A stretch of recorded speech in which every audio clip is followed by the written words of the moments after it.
no source of unintentional comedy quite like the educational short, is there? The information may be useful, and the subject matter may need to be treated with the utmost care, but more often than not, the writing is either bluntly dry or excessively cheesy. The acting is either cringeworthy or hypnagonically monotoned. And the production values often rival that of the institutions that they are presented in. Yes, there is rarely a middle ground when it comes to educational shorts. Except for maybe Disney.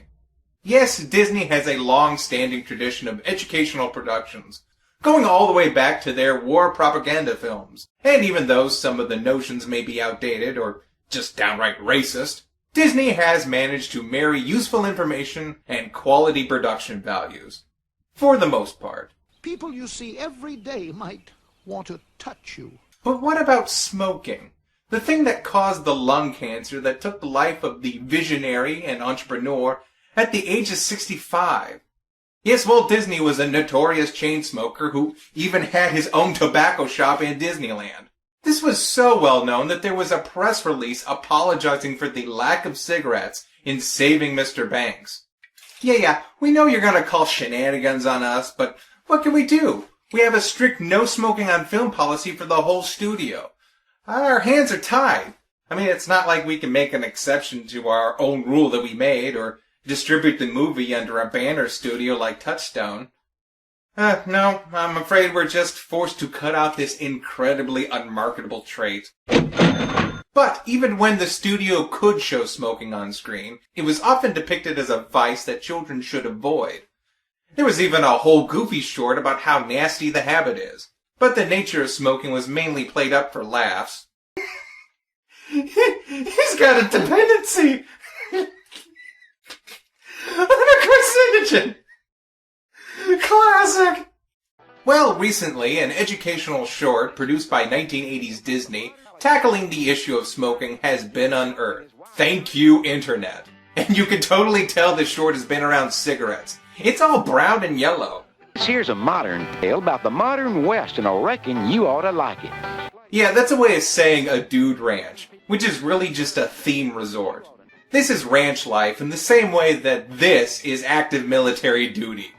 Hey, a black guy. Ooh, fun! And why would you go horseback riding, river fishing, or see the magnificent natural land formations when you can reenact 5th grade recess? By the way, the person in charge of all these activities and the main character of the short is Edgar, the newly hired sports director at the Smoky Mountain Ranch. And his boss, Yzma? Gee, thanks again for the job. Oh, yes, Albert. Just keep our guests smiling. Yes, ma'am. So everything is going great for Edgar. He gets to play sports all day and meet a lot of interesting people. By the way, that there lady was Daphne Sue Simpson, the famous balloonist. I'm sorry, there's only one famous balloonist. The person that invented balloons. And even then, they're only famous to other balloonists. She and Edgar got to be real good buddies, right off the bat. Just look at those childbearing forearms. Combine that with his weird ankles, and you've got yourself a Popeye Jr. But it turns out that there's just one little hitch. Poor Edgar found himself overwhelmed with work. He hardly ever got to play sports anymore. Man, that sucks. I mean, it's almost like having a job was work or something. I've got to find a way to get people around here to respect me. Said everyone who's ever worked at a Disney resort ever. Well, after a while, Edgar gets the idea that maybe he should take up social smoking. That way he would get more attention. Made him kind of sick, but he figured it'd be worth it if it made him look important. Well, not only does it not work, but that only seemed to cause a whole lot of other problems. Yuck! Well, now he'll never get to second base. So Edgar has to decide whether he should quit now, or give people more time to notice how much of a cool ranch dude he is.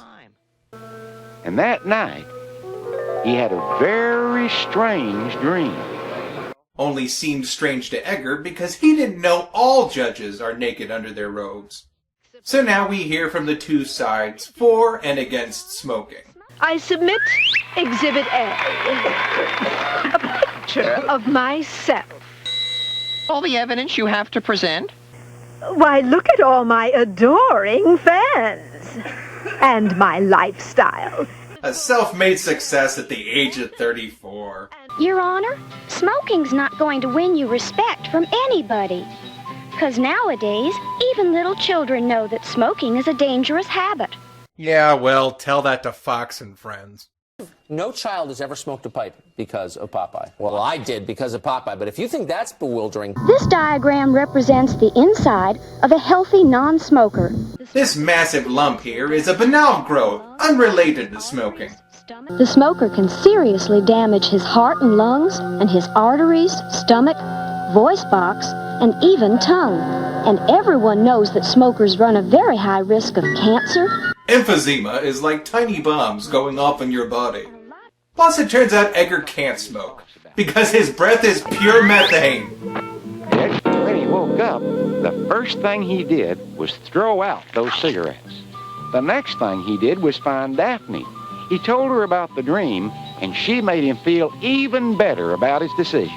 But right now, he's graphically describing what it was like to accidentally walk in on Yzma and her assistant that one time in her office. You know, I started smoking once. You're kidding. Nope, but it just didn't make sense. It really hurt me, especially in sports. I would have told you earlier, but I thought I'd just shun you in a condescending manner. You can't imagine how glad Edgar was that he'd tossed out those cigarettes. And he would have been powerfully content with himself, except for one familiar problem.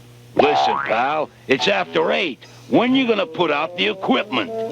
Ah, yes, that pesky job again.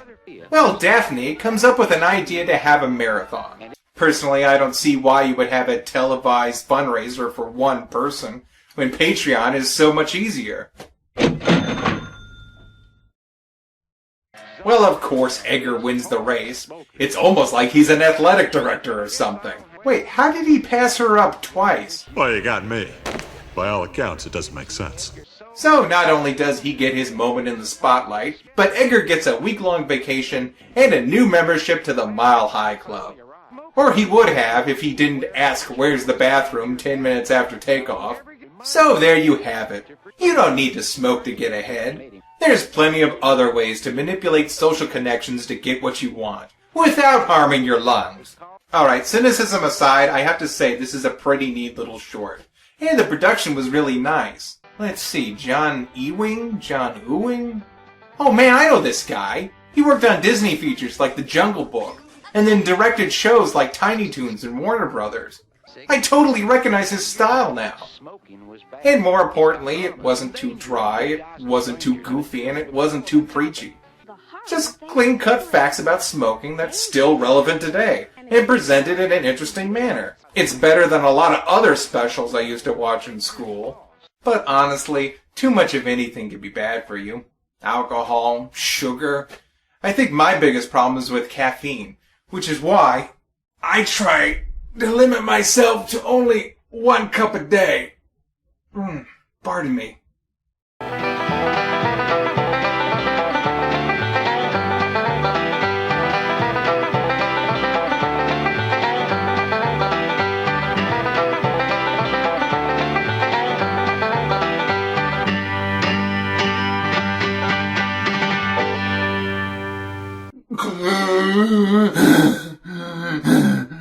Watch out, world.